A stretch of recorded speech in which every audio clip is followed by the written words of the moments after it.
Hello students, मैं अंजलि पयाल स्वागत करती हूँ आपका आईसीटी वर्चुअल क्लास में। कैसे हैं आप सब लोग? उम्मीद करती हूँ आप सब लोग अच्छे होंगे और अपनी लाइफ में बहुत बेहतर कुछ कर रहे होंगे। आज हम बात कर रहे हैं क्लास 11th की केमिस्ट्री की, जिसमें हमारा 12th चैप्टर चल रहा था organic chemistry, some basics principles and techniques. कार्बनिक रसायन, कुछ मूलभूत अवधारणाएं, सिद्धांत और तकनीकों की बात हम इस अध्याय में कर रहे थे। और जैसा कि चैप्टर का नाम है कार्बनिक रसायन, इस चैप्टर में हमने कार्बनिक यौगिकों के बारे में पढ़ा जो कि कार्बन से मिलकर के बने हुए हैं और उनका क्लासिफिकेशन, वर्गीकरण देखा। वहीं पर उनके नामकरण की विधियां सीखी और वो किस प्रकार से अभिक्रिया करते हैं उसको देखा। ठीक है, तो अभी तक जितने टॉपिक्स हमने पढ़े हैं उनसे रिलेटेड कुछ क्वेश्चन आंसर्स आज के सेशन में हम पढ़ेंगे। ओके, तो चलिए क्वेश्चन पूछा जाएगा, उसका आंसर आपको बताना है कि क्या होगा। पहला क्वेश्चन है आपका, what is meant by organic compound. Organic compound आपका क्या होता है? यानी कि कार्बनिक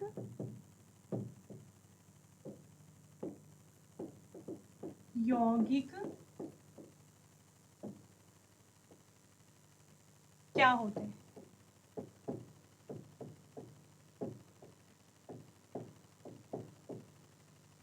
तो बच्चे, कार्बनिक यौगिक, जैसा कि हिंदी में तो आपको समझ में आ रहा है कि कार्बनिक लिखा है मतलब कार्बन है वहां पर।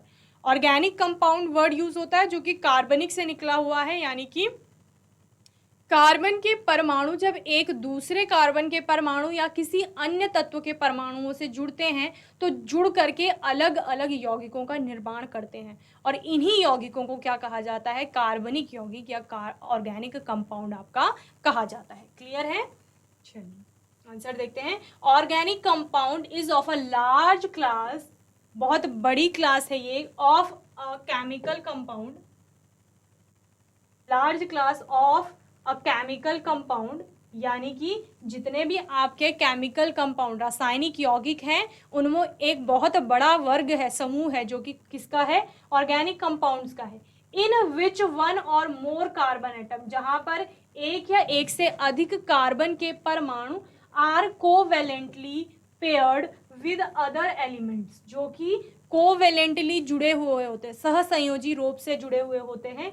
किसके साथ? Paired with other element atoms. ठीक है, अन्य तत्वों के परमाणुओं के साथ वो जुड़े हुए रहते हैं। मोस्ट कॉमनली, सबसे ज्यादा कॉमन कौन सा है? हाइड्रोजन है, ऑक्सीजन है और नाइट्रोजन है। ठीक है, और इन तीनों में भी सबसे बेहतर जो बॉन्डिंग होती है वो हाइड्रोजन के साथ देखी जाती है, जिनको आप क्या कहते हैं? हाइड्रोकार्बन्स कहते हैं। ठीक है, तो बच्चे क्या समझ में आया?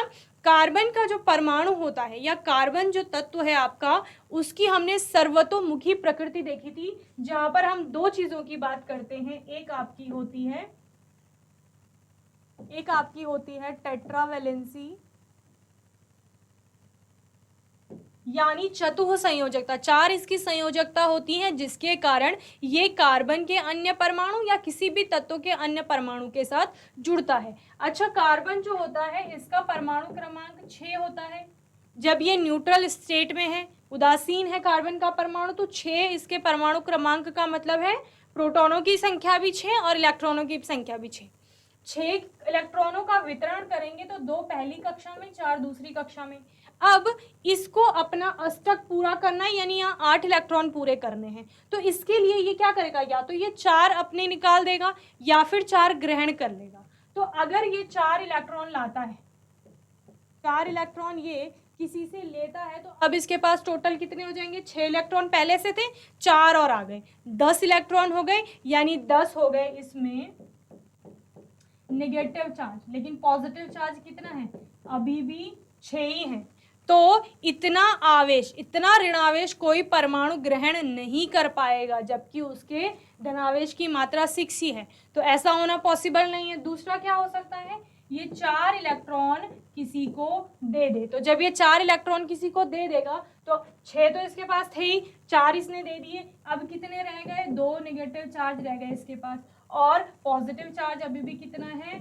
6 है। तो 4 इलेक्ट्रॉनों को निकालने के लिए बहुत ज़्यादा ऊर्जा की आवश्यकता पड़ेगी, तो उतनी ऊर्जा भी आपका कोई परमाणु दे नहीं पाएगा इलेक्ट्रॉनों को निकालने के लिए। तो ये दोनों ही केस पॉसिबल नहीं है। तो कार्बन का परमाणु ना तो किसी को इलेक्ट्रॉन दे रहा है, ना ही किसी से इलेक्ट्रॉन ग्रहण कर रहा है। वो क्या करता है, वो शेयरिंग करता है। शेयरिंग करके क्या बनाता है बच्चे, वो बनाता है सहसंयोजी बंध, यानी कोवेलेंट बॉन्ड।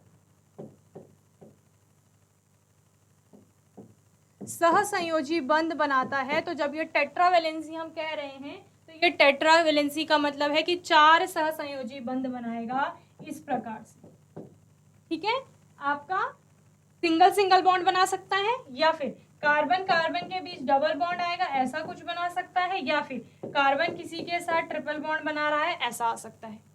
ठीक है, तो बंध, सहसंयोजी बंध क्या प्रकार पढ़ते हैं, तो एकल बंध आता है, द्विया बंध आता है, त्रिया बंध आता है। ठीक है, एकल बंध जब एक बंध के द्वारा कार्बन परमाणु जुड़े हुए हैं, द्विया बंध यानी कार्बन कार्बन के मध्य 2 बॉन्ड बन रहे हैं, और कार्बन कार्बन के मध्य अगर 3 बॉन्ड बन रहे हैं, यहाँ एक और कार्बन है, तो इसको त्रिसहसंयोजी आबंध कहा जाता है। तो इस प्रकार टेट्रावेलेंसी शो करता है, यानी 4 बॉन्ड बनाता है। दिख रहा है कार्बन 1 2 3 4, 1 2 3 4, 4 कार्बन बना रहा है, 4 आपके सहसंयोजी बंध बना रहे हैं। पहला तो ये है कैरेक्टर। दूसरा विशेषता उसमें क्या है, दूसरी विशेषता उसमें बच्चे होती है कैटिनेशन। ठीक है, दूसरी क्या है, कैटिनेशन, यानी कि श्रृंखलन का गुण पाया जाता है।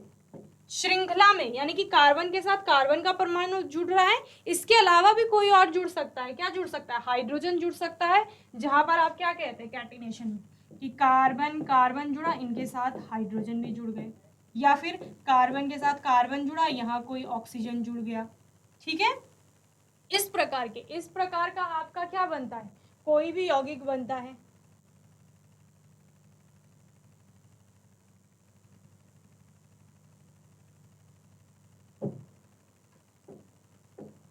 इस प्रकार के आपके कंपाउंड देखने को मिलते हैं आपको। तो ये श्रृंखलन के गुण के कारण हो रहा है, जिसके कारण कार्बन अपने ही परमाणु से तो जुड़ ही रहा है, उसके अलावा भी किसी और तत्व, अन्य तत्व के परमाणु के साथ जुड़ सकता है। और जब उसमें ये टेट्रावेलेंसी और ये कैटिनेशन का गुण पाया जा रहा है, इसी कारणवश क्या हो रहा है, वो बहुत सारी संख्या में क्या बना रहा है, लार्ज स्केल जो लिखा हुआ है उसमें आपके कंपाउंड फॉर्म कर रहा है, यानी कि यौगिक बना रहा है। और उन्हीं यौगिकों को हम क्या कह रहे हैं, कार्बनिक यौगिक कह रहे हैं। और जिनमें हम क्या पढ़ रहे हैं, हाइड्रोकार्बन्स को पढ़ते हैं हम। जब कार्बन हाइड्रोजन के साथ जुड़ता है तो उनको क्या कहा जाता है, हाइड्रोकार्बन्स कहा जाता है। क्लियर है, चलिए जल्दी से नोट करेंगे इसे, फिर हम नेक्स्ट क्वेश्चन देखेंगे।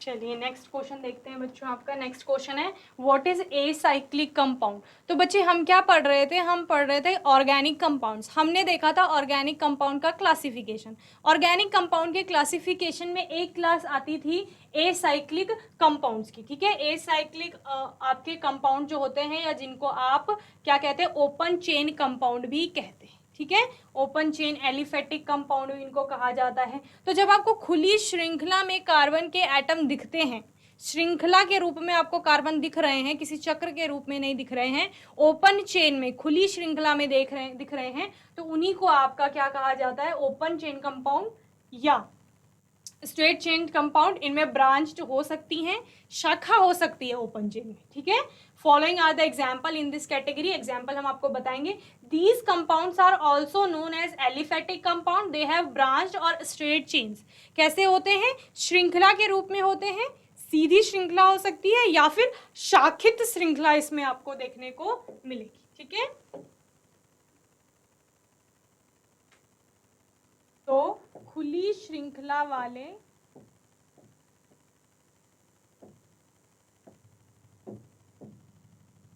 सीधी श्रृंखला वाले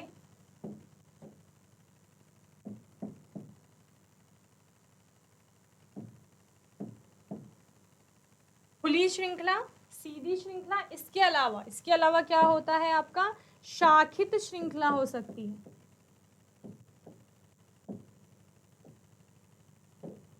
अब समझिए, खुली श्रृंखला का मतलब क्या है, सीधी श्रृंखला जिन्हें कह रहे हैं।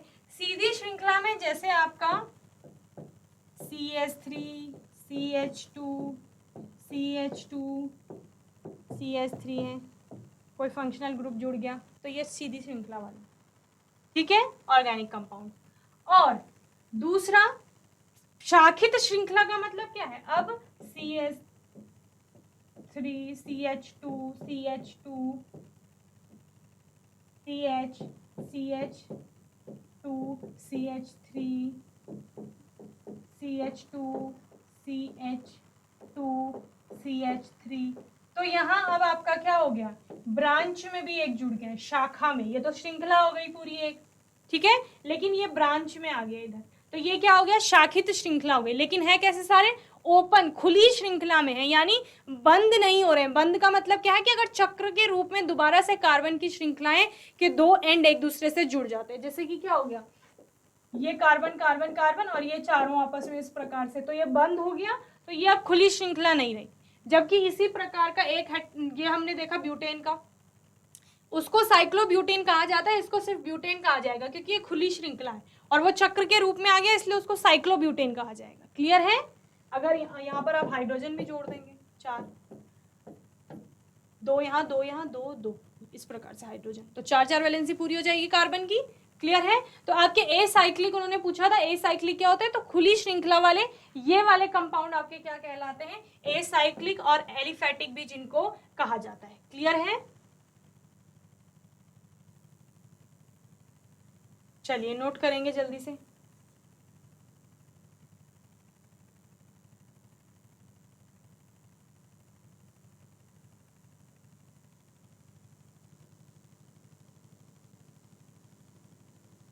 तो मैंने आपको यहाँ पर एग्जाम्पल दिए थे, एग्जाम्पल था आपका CH3 CH2 CH2 CH3 था, ये खुली श्रृंखला का था, और ब्रांच में मैंने आपको बताया था CH3 CH2 CH2 CH2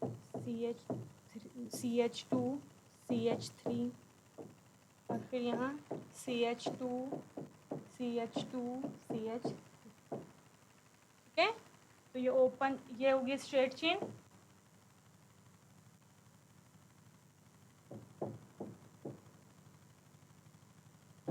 और ये हो गई ब्रांच्ड चेन।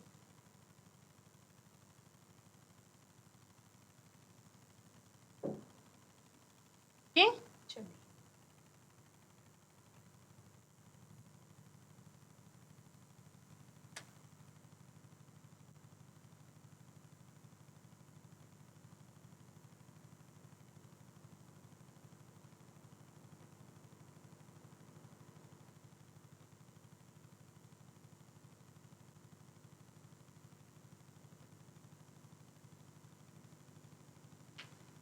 चलिए नेक्स्ट क्वेश्चन देखते हैं अपना।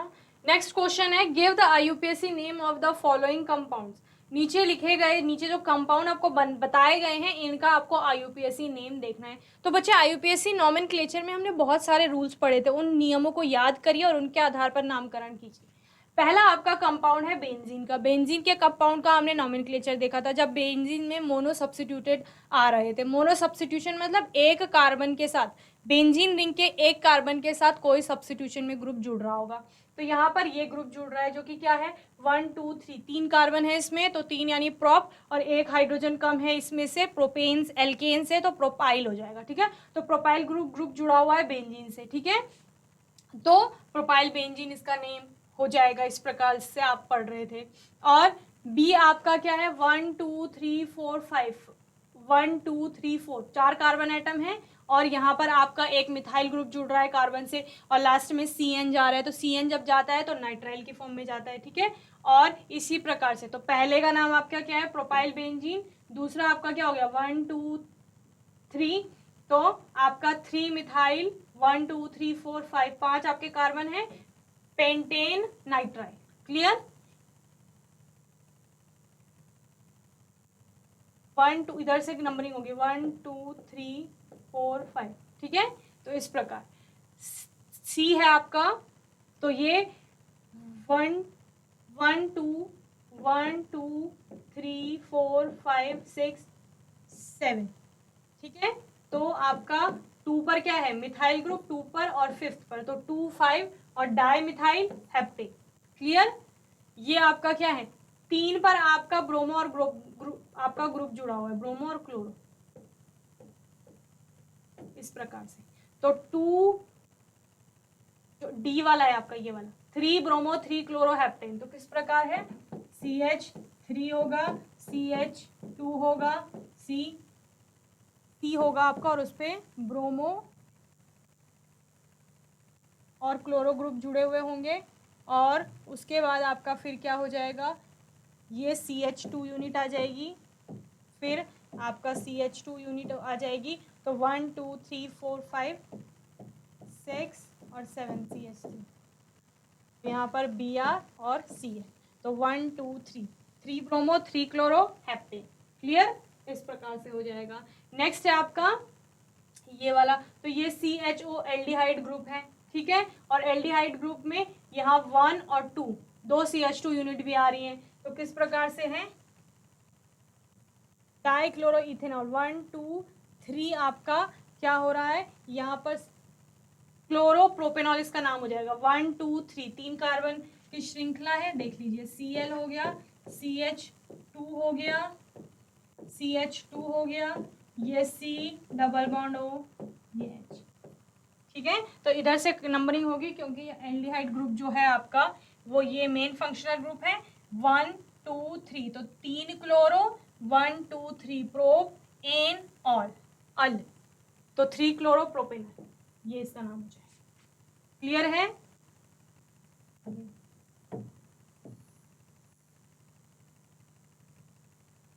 नेक्स्ट आपका क्या है, Cl2 दो क्लोरीन जुड़े हुए हैं CH से, और फिर CH2OH, तो बड़ा वाला जो ज्यादा वरीयता का ग्रुप है वो OH है, ये वाला।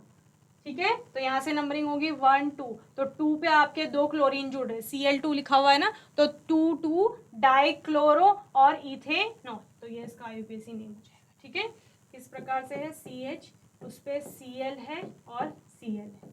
ठीक है, CH2 और इस पे OH, तो यहाँ से नंबरिंग 1 2, तो 2 2 डाइक्लोरो और दो कार्बन इथ सिंगली बॉन्डेड है, इथेन, और OH के लिए आपका ऑल आता है, तो इथेनॉल 2 2 डाइक्लोरो इथेनॉल और इथेन 1 ऑल।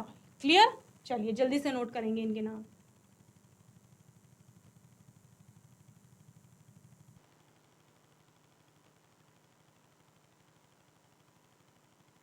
चलिए नेक्स्ट क्वेश्चन देखते हैं। नेक्स्ट क्वेश्चन है, draw formulas for the first 5 members of each homologous series beginning with the following compounds. आपको बिगिनिंग यानी शुरुआत का आपको पहला जो मेंबर होगा होमोलोगस सीरीज का वो दे दिया है, उसके आगे आपको पूरी होमोलोगस सीरीज बतानी है 5 मेंबर्स की। समझ रहे हैं, होमोलोगस सीरीज सजातीय श्रेणी जिसमें भिन्नता किसकी आती है, एक CH2 यूनिट की आती है, और यानी कि एक मेंबर आप बताएंगे, उसके बाद जो दूसरा मेंबर होगा उन दोनों में एक CH2 यूनिट का डिफरेंस आएगा। यही होमोलोगस सीरीज में होता था, एक CH2 यूनिट का डिफरेंस आ रहा है, उसका मतलब क्या है, उसका मतलब है कि 14 मास यूनिट का डिफरेंस आएगा। ओके, तो पहली सीरीज आपको, सीरीज का पहला मेंबर ए वाला देखिए, ए में क्या है, HCOOH फॉर्मिक एसिड है। तो यहाँ पर होता क्या है, होमोलोगस सीरीज में आपका जो ये COOH है ये क्या है, फंक्शनल ग्रुप है, तो फंक्शनल ग्रुप तो सेम रहता है। CH2 यूनिट में यानी हाइड्रोकार्बन्स की जो श्रृंखला है उसमें अंतर आएगा, और फंक्शनल ग्रुप समान है। तो होमोलोगस सीरीज कहती ही यही थी कि केमिकल प्रॉपर्टीज में इस सीरीज के मेंबर्स में किसी भी प्रकार का चेंज आपको देखने नहीं मिलता है, कि केमिकल प्रॉपर्टीज वहां पर समान होते हैं। होमोलोगस सीरीज के जो भी मेंबर होंगे उनके रासायनिक गुण समान होंगे, यानी वो रासायनिक अभिक्रियाएं समान होंगी।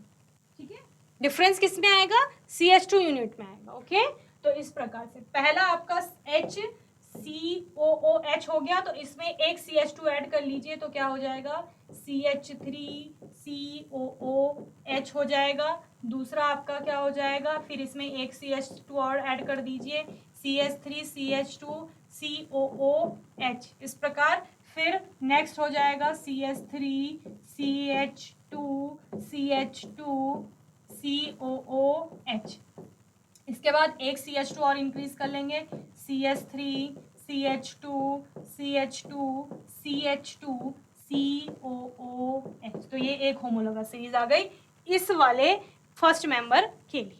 ठीक है, चलिए जल्दी से नोट करेंगे इसे।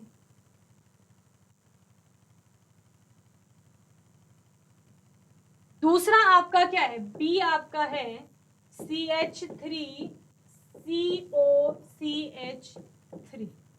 ठीक है, इसके लिए भी आप क्या करेंगे, एक एक CH2 बढ़ाते जाएंगे। तो CH3 फिर CH2 COCH3।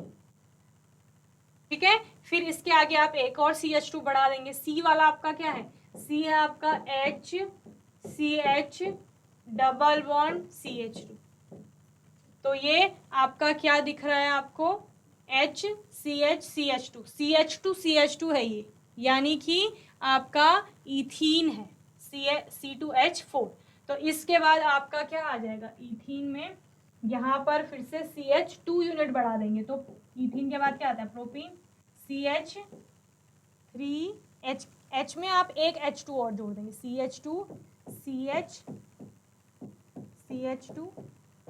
CH2 यूनिट बढ़ गई। अब इसमें एक और CH2 बढ़ा देंगे, CH3 CH2 CH double bond CH।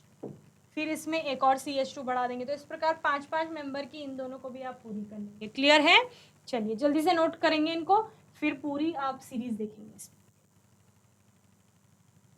बच्चे इस सीरीज को आप एक बार पहले खुद से पूरा कीजिए, मैं इसको पूरा आंसर देती हूँ आपका। फिर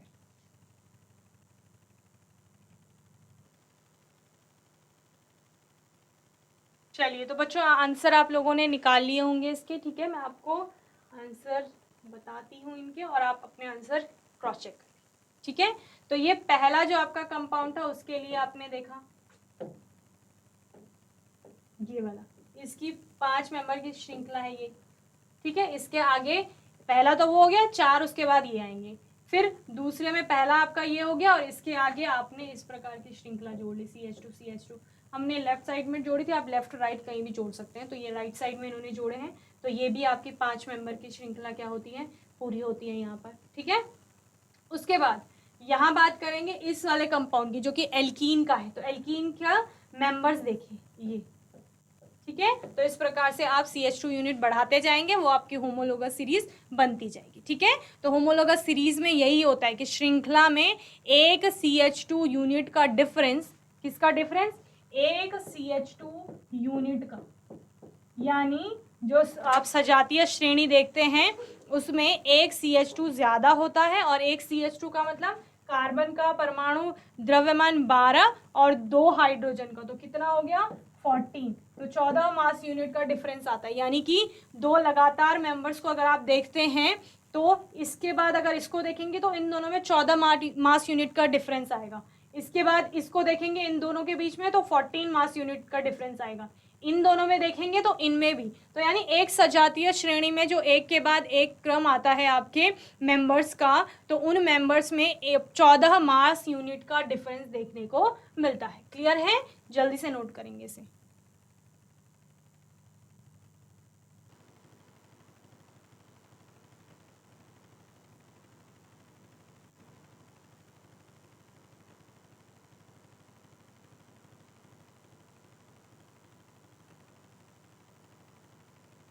नेक्स्ट क्वेश्चन देखते हैं। नेक्स्ट क्वेश्चन है identify the functional group in the following compounds. यहाँ पर आपको 3 कंपाउंड दिखाए जा रहे हैं और इनमें आपको क्या पहचानना है, फंक्शनल ग्रुप पहचानना है। फंक्शनल ग्रुप क्या है बच्चे, यानी कि क्रियात्मक समूह, प्रकार्यात्मक समूह भी कहा जाता है या क्रियात्मक समूह भी कहा जाता है। और ये समूह क्या होता है, जो उस पूरे मॉलिक्यूल के लिए अणु की जितनी भी केमिकल प्रॉपर्टीज होंगी उनको क्या करता है, बताता है, या उसी के आधार पर, किसके, फंक्शनल ग्रुप के आधार पर पूरे कंपाउंड की आपकी केमिकल प्रॉपर्टीज का निर्धारण होता है। ठीक है, तो यहाँ पर आपको देखो इस वाले कंपाउंड की बात करेंगे तो यहाँ पर 3 आपको फंक्शनल ग्रुप देखने को मिल रहे हैं। तो ये एल्डिहाइड हो गया, ये मिथाइल ईथर हो गया, ये आपका क्या हो गया, फिनॉल हो गया। यहाँ ये है, ये फंक्शनल ग्रुप है और ये पूरा यहाँ एक फंक्शनल ग्रुप देखने को मिल रहा है। ठीक है, इस पे बात करेंगे तो यहाँ आपको एक फंक्शनल ग्रुप है, यहाँ पर भी आपको कुछ दिख रहा है, ठीक है। तो ये फंक्शनल ग्रुप है। चलिए नाम लिखते हैं सबके। तो पहला आपका है ये एल्डिहाइड हो गया, ठीक है। ये फिनोलिक ईथर जिसको आप कह रहे थे मिथाइल ईथर, और ये फिनोलिक हाइड्रोक्सिल ग्रुप है, अल्कोहल ग्रुप जिसे आप कह रहे हैं। तो फिनोलिक यानी क्योंकि बेंजीन रिंग पे लगा हुआ है। ये आपका क्या है, अमीनो NH2 1 डिग्री अमाइन जिसे आप कहते हैं। ये आपका एस्टर आ गया, ये वाला ग्रुप जो है। इसके बाद यहाँ आपका क्या है, 3 डिग्री अमाइन जुड़ा हुआ है। ये अमाइन है N और इस पे तीनों साइड कार्बन जुड़े हुए हैं, तो ये 3 डिग्री अमाइन आपका बना रहा है, ठीक है। यहाँ पर आपका ये इथाइलिनिक डबल बॉन्ड है ना, क्योंकि तो मैंने बताया आपको एक ग्रुप यहाँ पे है आपका और दूसरा ये नाइट्रो NO2 ग्रुप आपका जुड़ा हुआ है। क्लियर है।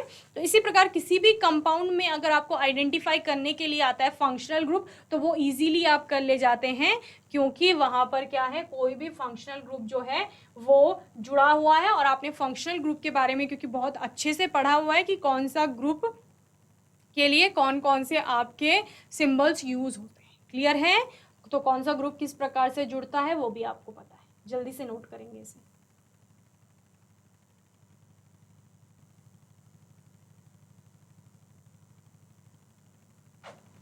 तो बच्चों आज के सेशन में हमने कुछ क्वेश्चन आंसर्स लिए अपने 12 चैप्टर के। होपफुली ये क्वेश्चन आंसर्स आपको अच्छे से समझ में आए होंगे। इन क्वेश्चंस को आपने अच्छे से इनकी प्रैक्टिस करनी है और इनको रिवाइज करना है घर पे जाके। और फिर अपने आने वाले सेशन में हम एक और नए अच्छे टॉपिक के साथ आएंगे। तब तक के लिए ICT वर्चुअल क्लास से जुड़ने के लिए धन्यवाद।